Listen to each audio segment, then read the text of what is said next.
Hello दोस्तों, हमारे channel कहानी के भंडार में आपका स्वागत है। तो दोस्तों, आज की इस वीडियो में मैं आपको एक मजेदार कहानी सुनाने जा रहा हूँ, जिसमें एक राजा था, उसके 12 बेटे थे। जब वह बड़े हो गए, तब राजा ने उनसे कहा कि तुम्हें अपने अपने लिए एक पत्नी ढूंढ कर लानी है। लेकिन वह पत्नी एक ही दिन में सूत काट कर कपड़ा बुने, फिर उससे एक कमीज सील कर दिखाए, तभी मैं उसे बहू के रूप में स्वीकार करूंगा। इसके बाद राजा ने अपने बड़े बेटों को एक एक घोड़ा दिया। वह सभी अपनी अपनी पत्नी खोजने निकल पड़े। कुछ ही दूर गए थे कि उन्होंने आपस में कहा कि वह अपने छोटे भाई को साथ नहीं ले जाएंगे। 11 भाई अपने छोटे भाई को अकेला छोड़कर चले गए। वह रास्ते में सोचने लगा कि वह आगे जाए या लौट जाए। उसका चेहरा उतर गया था। वह घोड़े से उतरकर घास पर बैठ गया और रोने लगा।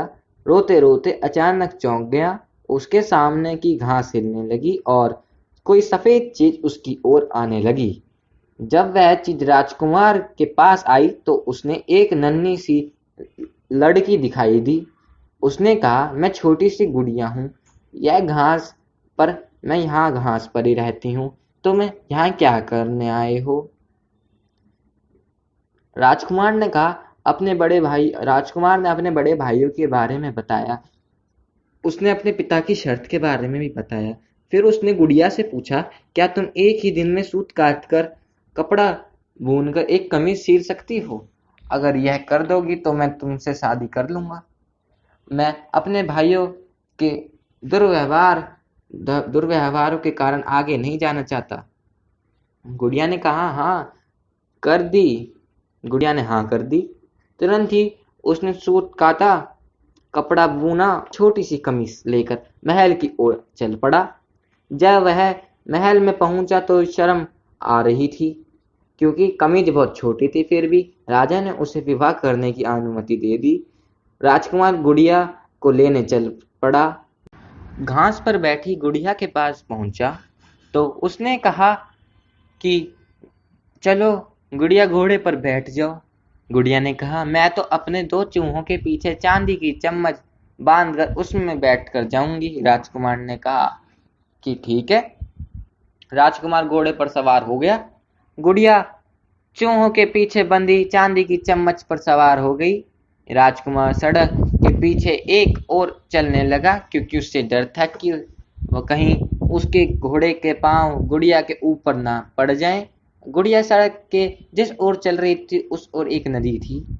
अचानक गुड़िया नदी में गिर गई। लेकिन जब वह नदी के अंदर से ऊपर आई तो राजकुमार के समान बड़ी हो गई। राजकुमार बहुत प्रसन्न हुआ। राजकुमार महल में पहुंचा तो उसके सभी बड़े भाई अपनी अपनी होने वाली पत्नियों के साथ वहां आ चुके थे। लेकिन उसके भाइयों की पत्नी का ना व्यवहार अच्छा था, ना ही वह सुंदर थी। जब उन्होंने अपनी अपनी अपने भाइयों की सुंदर अपने भाई की सुंदर पत्नी को देखा तो वह सब जल भून गए। राजा को पता चला कि बड़े पुत्रों ने छोटे राजकुमार के साथ दुर्व्यवहार किया था, तो उसने बड़े बेटे को ही खूब निंदा दी कि फिर छोटे बेटे को गद्दी सौंप दी। छोटे राजकुमार का विवाह गुड़िया के साथ धूमधाम से हुआ। अब छोटा राजकुमार राजा था और गुड़िया रानी। दोनों खुश से रहने लगे, तो दोनों खुशी से भी रहने लगे। तो दोस्तों, हमें इस कहानी से यह शिक्षा मिलती है कि हमें कभी किसी के साथ दुर्व्यवहार नहीं करना चाहिए, नहीं तो उसका फल हमें आगे जाकर जरूर मिलता है। तो दोस्तों, अगर आपको हमारी यह छोटी सी कहानी अच्छी लगी हो तो प्लीज हमारे चैनल को लाइक करना, सब्सक्राइब करना और शेयर करना। राधे राधे।